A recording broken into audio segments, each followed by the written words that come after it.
2024 പുറത്തിറങ്ങിയ ഒരു അമേരിക്കൻ ചലച്ചിത്രം റെഡ് റൈറ്റ് ഹാൻഡ് എന്നാണ് അതിന്റെ പേര്. ഫാമൊക്കെ നടത്തി ജീവിക്കുകയായിരുന്ന ഒരു പഴയ ഗ്യാങ്സ്റ്റർ അയാളുടെ ജീവിതത്തിലേക്ക് ചില പ്രശ്നങ്ങൾ കടന്നു വരികയാണ്. അതോടെ തന്റെ ഗ്യാങ്സ്റ്റർ കുപ്പായം വീണ്ടും അണിയുവാൻ അയാൾ നിർബന്ധിതനാകുന്നു. പിന്നീട് എന്തൊക്കെ സംഭവിച്ചു എന്നതാണ് രസകരമായ ഈ കഥ പറയുന്നത്.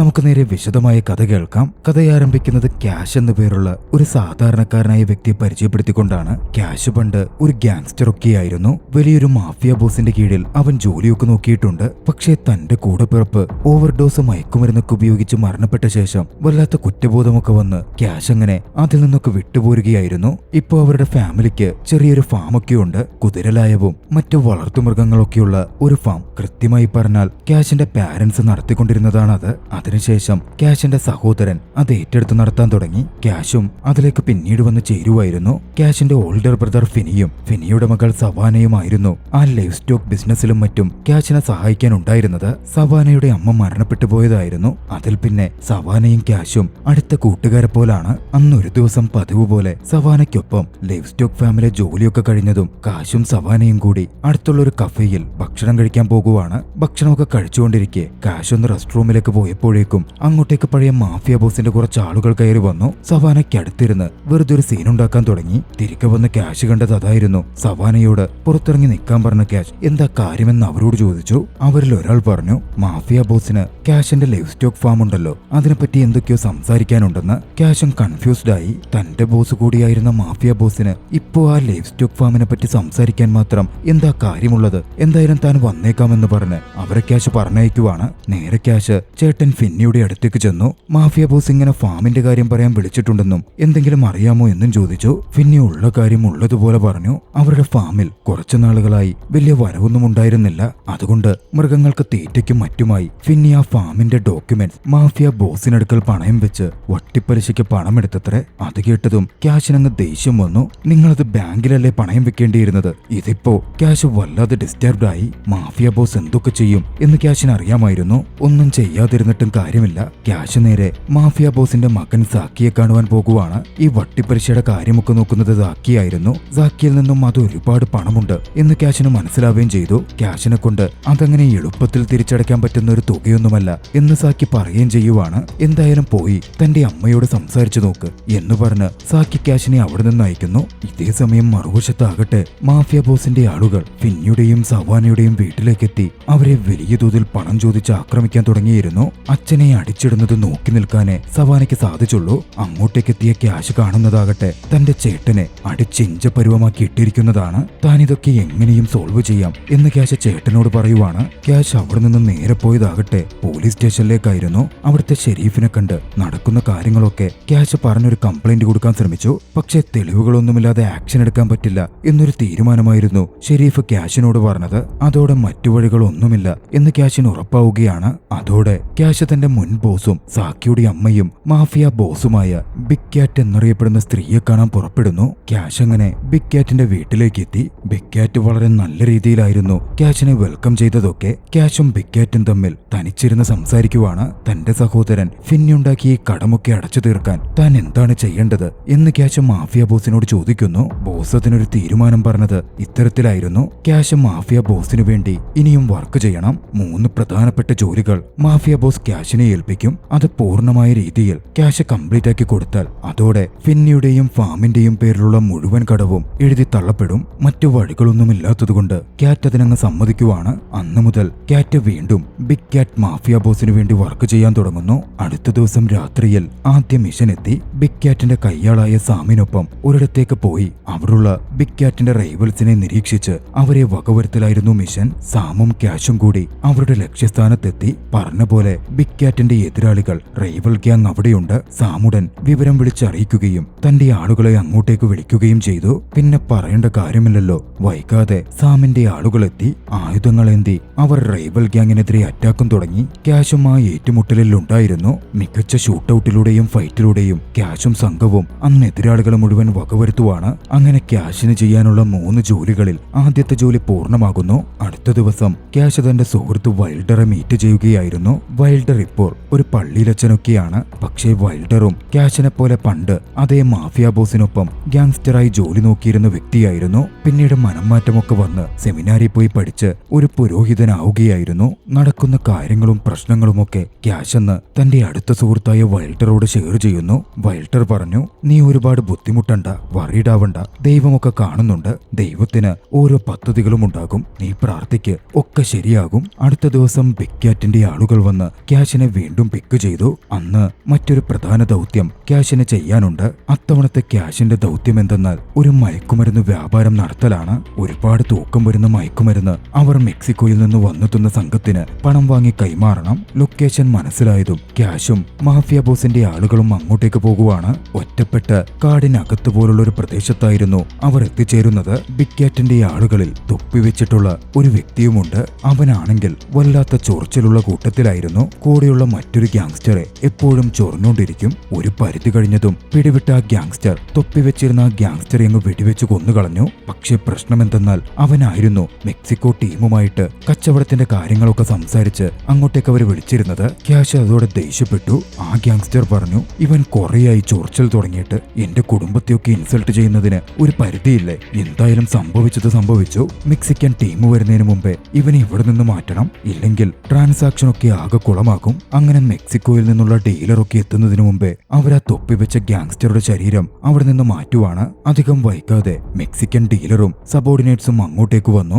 എത്തിയ ഡീലറാകട്ടെ തൊപ്പിവെച്ച ഗ്യാങ്സ്റ്റർ എവിടെ എന്നായിരുന്നു ആദ്യം ചോദിച്ചതും. അവരിരുവരും അല്പം പരുങ്ങലിലായി. തൊപ്പിക്കാരനുമായിട്ടാണല്ലോ ഡീലൊക്കെ ഉറപ്പിച്ചിരിക്കുന്നത്, അയാളില്ലെങ്കിൽ ട്രാൻസാക്ഷൻ നടത്തുന്നില്ല എന്നൊക്കെ ആ ഡീലർ അങ്ങ് പറഞ്ഞു. ട്രാൻസാക്ഷൻ നടന്നില്ലെങ്കിൽ ക്യാഷിനെ സംബന്ധിച്ച് അവന്റെ രണ്ടാം ദൗത്യം പരാജയപ്പെടും. വീണ്ടും പ്രോബ്ലം തുടർന്നു പോയിക്കൊണ്ടിരിക്കും. അതൊന്നും വേണ്ടെന്ന് ക്യാഷിനുണ്ടായിരുന്നു. ക്യാഷ് മുന്നിട്ട് വന്ന് ഇന്ന് തങ്ങളെയാണ് ട്രാൻസാക്ഷന് പറഞ്ഞയച്ചിരിക്കുന്നത് എന്നൊക്കെ പറഞ്ഞു നോക്കിയെങ്കിലും ഡീലർ ഒരു തരത്തിലും അടുക്കുന്നുണ്ടായിരുന്നില്ല. ഡീലർ അങ്ങനെ ട്രാൻസാക്ഷൻ ക്യാൻസൽ ചെയ്യുവാണ് എന്നൊക്കെ പറഞ്ഞ് പോവാൻ നിൽക്കുവാണ്. ക്യാഷിന് അത് സമ്മതിക്കാൻ പറ്റില്ലല്ലോ. ക്യാഷ് അതോടെ തോക്കെടുത്ത് ഡീലറിനെയും സബോർഡിനേറ്റ്സിനെയും വെടിവെച്ചു കൊന്നു. പിന്നാലെ വന്ന ഡീലറിന്റെ പണമൊക്കെ എടുത്ത് അത് ബിഗ് ക്യാറ്റിന്റെ അക്കൗണ്ടിൽ ഡെപ്പോസിറ്റ് ചെയ്ത ശേഷം വർക്കൊക്കെ നല്ല രീതിയിൽ കഴിഞ്ഞു എന്ന രീതിയിൽ ക്യാഷും ബിഗ് ക്യാറ്റിന്റെ ആളും ബിഗ് ക്യാറ്റിനെ ബോധിപ്പിക്കുവാണ്. അങ്ങനെ രണ്ടാമത്തെ ജോലിയും നല്ല രീതിയിൽ പൂർണ്ണമായി എന്ന തരത്തിൽ അവിടെ ഒരു പിക്ചർ വരുന്നു. പിന്നീട് ക്യാഷ് വീട്ടിലെത്തി തന്റെ ട്രക്ക് അങ്ങനെ കഴുകിക്കൊണ്ടിരിക്കുമ്പോ ഫിനി വന്ന് ക്യാഷിനോട് കാര്യങ്ങളൊക്കെ ചോദിക്കുവാണ്.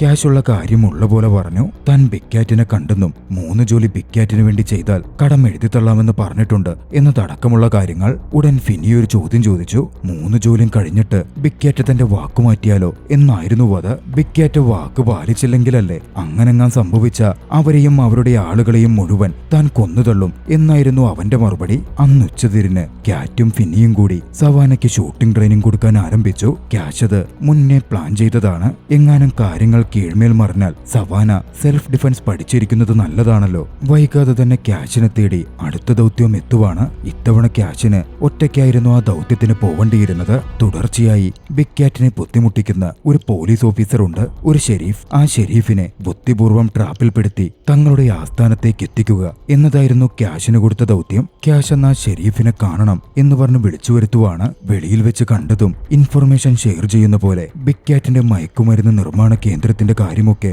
ക്യാഷ് അയാൾക്ക് പറഞ്ഞു കൊടുക്കുന്നു. അയാൾക്കൊട്ടും സംശയം തോന്നാത്ത രീതിയിലായിരുന്നു ക്യാഷിന്റെ പെരുമാറ്റവുമൊക്കെ. ശേഷം ഉടൻ തന്നെ പോയാൽ അവിടം സീസ് ചെയ്യാം എന്നൊക്കെ പറയുവാണ്. അത് വിശ്വസിച്ച ഷെരീഫാകട്ടെ അങ്ങോട്ടേക്ക് പോവുകയും ചെയ്യുന്നു. അന്ന് വൈകിട്ട് സാമും മറ്റൊരാളും കൂടി ക്യാഷിനെ ക്ഷണിക്കാൻ വരികയാണ്. ബിഗ് ക്യാറ്റിന്റെ വീട്ടിൽ ഒരു പാർട്ടി നടക്കുന്നുണ്ടെന്നും അങ്ങോട്ടേക്ക് വരണമെന്നും അവർ പറഞ്ഞു. ക്യാഷും അങ്ങനെ അവർക്കൊപ്പം പോകുന്നു. അവിടെ എത്തിയപ്പോൾ ബിഗ് ക്യാറ്റിന്റെ ആളുകൾ മുഴുവൻ അവിടെ ഉണ്ട്. ബിസിനസ് പങ്കാളികളുണ്ട്. തങ്ങളുടെ ബിസിനസ് നല്ല തോതിൽ വളർന്നെന്നൊക്കെയുള്ള സന്തോഷവും അതിനുവേണ്ടി വർക്ക് ചെയ്ത അവരോടുള്ള നന്ദിയുമൊക്കെ ബിഗ് ക്യാറ്റ് അവിടെ വെച്ച് പറയുവാണ്. പിന്നാലെ ബിഗ് ക്യാറ്റ് ഏവർക്കും ഒരു സർപ്രൈസ് ഉണ്ടെന്ന് പറഞ്ഞ് അങ്ങോട്ടേക്ക് ഒരാളെ കൊണ്ടുവന്നു. അതാ ഷെരീഫായിരുന്നു. ഷെരീഫിനെ നല്ല രീതിയിൽ ടോർച്ചർ ചെയ്തിട്ടുണ്ട്. അവിടെ ഉണ്ടായിരുന്ന ക്യാഷും അത് നോക്കിക്കണ്ടു. ഷെരീഫിനെ അങ്ങനെ അവിടെ എത്തിക്കാൻ താനും കൂട്ടുനിന്നതിൽ അവന് കുറ്റബോധം തോന്നുവാണ്. വീണ്ടും അങ്ങനെ ടോർച്ചർ ചെയ്യണ്ടല്ലോ എന്ന് കരുതി അയാളെ താൻ കൊണ്ടുപോയി കൊന്നുകളഞ്ഞോളാം എന്ന് മുമ്പോട്ട് വന്ന് ക്യാഷ് ബിഗ് ക്യാറ്റിനോട് പറയുന്നുണ്ട്. ബിഗ് ക്യാറ്റ് ആകട്ടെ അതിനെ സമ്മതിച്ചില്ലെന്ന് മാത്രമല്ല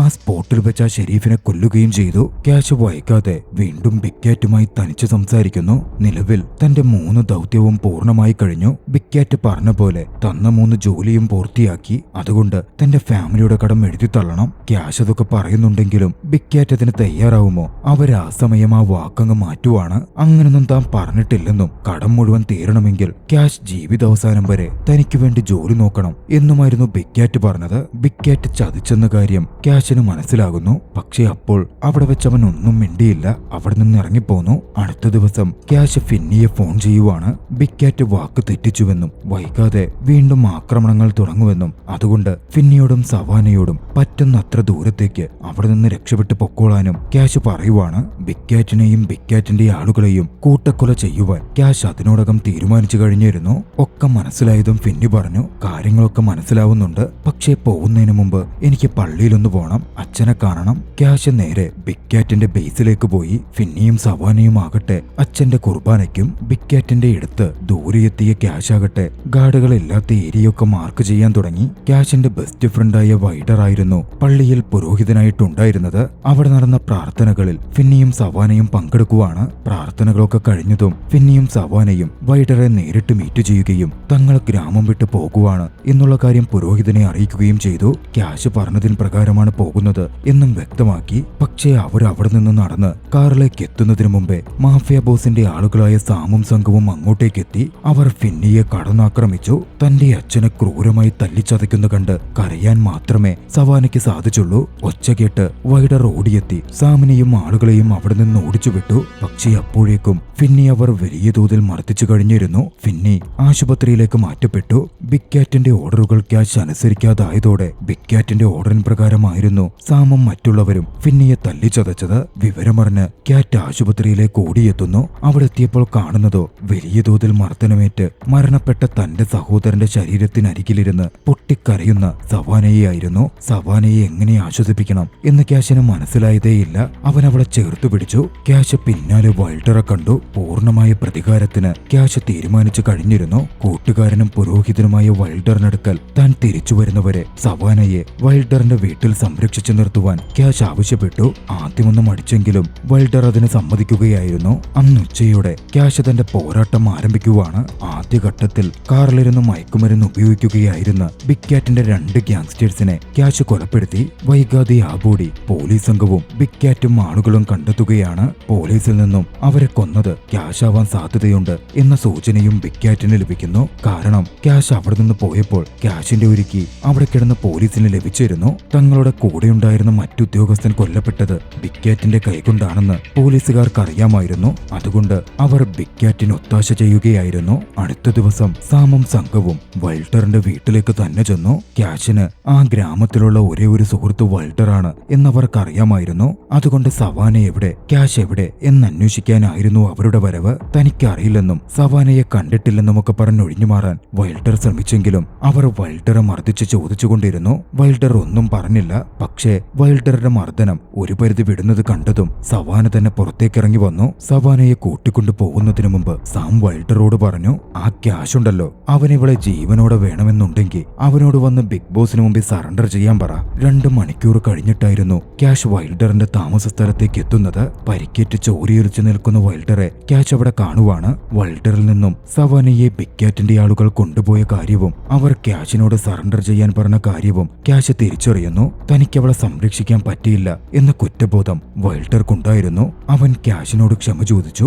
എന്തോ ആലോചിച്ചുറപ്പിച്ച ക്യാഷ് വൈൽഡറോട് വീണ്ടും ഒരു സഹായം ചോദിക്കുവാണ്. വാക്കിന് വ്യവസ്ഥയില്ലാത്ത ബിഗ് ക്യാറ്റിനെ വിശ്വസിക്കാൻ പറ്റില്ല. ചെയ്യാൻ പറ്റുന്നത് ബിഗ് ക്യാറ്റിന്റെ മകൻ സാക്കിയെ തട്ടിക്കൊണ്ടു പോവലാണ്. സാക്കിയെ വെച്ച് വിലപേശിയാൽ അവർ സവാനയൊന്നും ചെയ്യില്ല. ക്യാഷിൽ നിന്ന് വിശദീകരണം മുഴുവൻ കിട്ടിയതും വൈൽഡർ ക്യാഷിനെ സഹായിക്കാമെന്ന് നീക്കുവാണ്. തോക്കും മറ്റുമേന്തി അവർ പുറപ്പെടുന്നു. ആദ്യമേ അവർ സാക്കിയുടെ ഓഫീസിലെത്തി സാക്കിയെ ബന്ദിയാക്കി. സാക്കിയെ ബന്ദിയായി കിട്ടിക്കഴിഞ്ഞതും ക്യാഷ് തന്നെ ബിഗ് ക്യാറ്റിനെ വിളിച്ചു. സാക്കി തങ്ങളുടെ കസ്റ്റഡിയിലുണ്ടെന്നും സവാനയെ എന്തെങ്കിലും ചെയ്താൽ സാക്കിയെ കൊന്നുകളയും എന്നും പറഞ്ഞ് ബിഗ് ക്യാറ്റിനെ അവൻ ഭീഷണിപ്പെടുത്തി. തന്റെ മകനൊരു പോറൽ പോലും പറ്റരുത് എന്ന് ബിഗ് ക്യാറ്റിനുണ്ടായിരുന്നു. അതുകൊണ്ട് തന്നെ സവാനയെ വിട്ടുതരാം എന്ന് ബിഗ് ക്യാറ്റ് സമ്മതിക്കുവാണ്. അങ്ങനെ 4 മണിക്ക് ബിഗ് ക്യാറ്റിന്റെ വീടിന് മുമ്പിൽ വെച്ച് തന്നെ മീറ്റ് ചെയ്യാം എന്നൊരു കരാറിലേക്ക് ക്യാഷും ബിഗ് ക്യാറ്റും എത്തുന്നു. പക്ഷെ ബിഗ് ക്യാറ്റ് ഒരിക്കലും വാക്കുപാലിക്കില്ല എന്ന് ക്യാഷിന് അറിയാമായിരുന്നു. അതുകൊണ്ട് വൈൽഡറോട് മീറ്റിംഗ് സ്ഥലത്തേക്ക് വീടിന് മുമ്പിലേക്ക് സാക്കിയുമായി പോവാൻ പറഞ്ഞ ക്യാഷ് താൻ പിൻവഴി ബിഗ് ക്യാറ്റിന്റെ വീട്ടിലേക്ക് കടന്നു കയറാം എന്നും പറയുവാണ്. അത്തരത്തിൽ പ്ലാൻ ചെയ്ത പോലെ ഇരുവരും പ്രവർത്തിക്കുന്നു. സാക്കിയെ കാറിന്റെ മുമ്പിൽ വെച്ചുകെട്ടി കാറോടിച്ച് വൈൽഡർ ബിഗ് ക്യാറ്റിന്റെ വീടിന് മുമ്പിലേക്ക് എത്തുവാണ്. മറുവശത്ത് ക്യാറ്റും സംഘവും ആയുധങ്ങളുമേന്തി നിൽക്കുന്നുണ്ടായിരുന്നു. വിചാരിച്ച പോലെ സവാന അവിടെ ഉണ്ടായിരുന്നില്ല.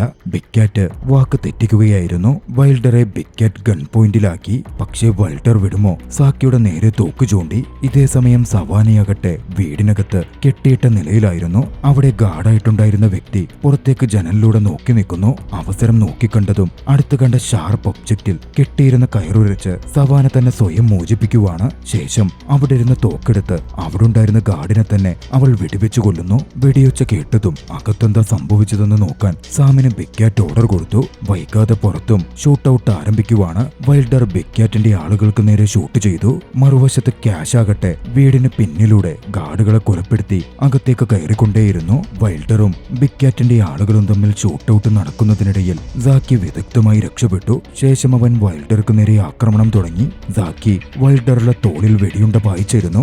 വൈൽഡർ കൃത്യസമയത്ത് സാക്കിയുടെ കാലിനും വെടിവെച്ചു. പരിക്കേറ്റ കാലുമായി മുടന്തി സാക്കി കാടിനുള്ളിലേക്ക് പോവാൻ ശ്രമിച്ചു. പക്ഷേ കാടിനകത്തുണ്ടായിരുന്ന ബിഗ് കാറ്റിന്റെ 2 വേട്ടനായ്ക്കൾ സാക്കിയുടെ കാലിലെ ചോരയുടെ മണം കിട്ടിയതും സാക്കിയെ കടന്നാക്രമിച്ചു. ബിഗ് കാറ്റ് അങ്ങോട്ടേക്ക് എത്തിയപ്പോഴേക്കും നായകൾ സാക്കിയെ കടിച്ചു കൊന്നു തിന്നിരുന്നു. വൈൽഡർ ആകട്ടെ അപ്പോഴും ബിഗ് കാറ്റിന്റെ ആളുകൾക്ക് നേരെ ഷൂട്ടൌട്ടിലായിരുന്നു. പുറത്തുണ്ടായിരുന്നവരെ വകവരുത്താൻ വൈൽഡർക്കായെങ്കിലും വൈൽഡറും വെടിയേറ്റ് താഴെ വീണു.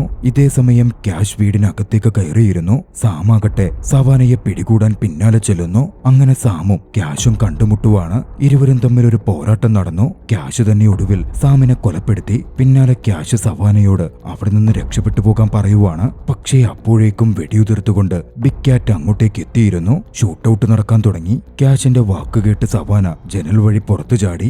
വീക്കായിരുന്ന ക്യാഷ് ആകട്ടെ ബുള്ളറ്റ് തീർന്ന് താഴെ വീണിരുന്നു. ബിഗ് കാറ്റ് വെടിവെക്കാൻ ക്യാഷിന്റെ അടുക്കൽ വരെ എത്തി. ഏതു നിമിഷവും ക്യാഷ് കൊല്ലപ്പെടാം. ബിഗ് കാറ്റ് ക്യാഷിനെ കൊലപ്പെടുത്താൻ നിന്ന സമയത്ത് അത് സംഭവിക്കുവാണ്. സവാന പോയിരുന്നില്ല. സവാന ബിഗ് കാറ്റിനെ ആക്രമിച്ചു. കിട്ടിയ ഗ്യാപ്പിൽ ക്യാഷ് ബിഗ് കാറ്റിനെ കൊന്ന് കാര്യങ്ങൾ പൂർത്തിയാക്കുകയും ചെയ്തു. ബിഗ് കാറ്റും സംഘവും പൂർണ്ണമായും ഇല്ലാതാവുകയായിരുന്നു. പിന്നീട് കുറച്ച് നാളുകൾക്ക് ശേഷം വെടിയേറ്റ് പരിക്ക് പറ്റിയിരുന്ന വൈൽഡർ സുഖം പ്രാപിച്ചു വന്നുകൊണ്ടിരുന്നു. കയ്യിലും ഷോൾഡറിലും വെടിയേറ്റിരുന്നതിനാൽ വൈൽഡർ കൊല്ലപ്പെട്ടിരുന്നില്ല. പതിവ് പോലെ അദ്ദേഹം പള്ളിയിൽ ഏവർക്കുമായി പ്രാർത്ഥനകൾ നടത്തി. ക്യാഷ് പൂർണ്ണമായും സുഖപ്പെട്ടിരുന്നു. സവാനയും ക്യാഷും ഒന്നിച്ച് അവരുടെ ലൈഫ് സ്റ്റോക്ക് ഫാം നല്ല രീതിയിൽ നോക്കി നടത്താൻ തുടങ്ങി. ആരും ബുദ്ധിമുട്ടിക്കാനില്ലാത്തതിനാൽ അവരുടെ ജീവിതം വീണ്ടും സന്തോഷപൂർണമാവുകയായിരുന്നു. ആ ദൃശ്യങ്ങളോടെ ചലച്ചിത്രം അവസാനിക്കുകയാണ്. നിങ്ങൾക്ക് ഈ കഥ ഇഷ്ടമായെങ്കിൽ വീഡിയോ ലൈക്ക് ചെയ്യുക. അഭിപ്രായങ്ങളും നിർദ്ദേശങ്ങളും കമന്റുകളിൽ രേഖപ്പെടുത്തുക. കഴിയുമെങ്കിൽ ചാനൽ സബ്സ്ക്രൈബ് ചെയ്തും കൂട്ടുകാർക്ക് ഷെയർ ചെയ്തു കൊടുത്തും ഞങ്ങളെ സപ്പോർട്ട് ചെയ്യുക. അടുത്ത എപ്പിസോഡിൽ മറ്റൊരു മികച്ച ചലച്ചിത്രവുമായി നമുക്ക് കണ്ടുമുട്ടാം. അതുവരെ ബൈ.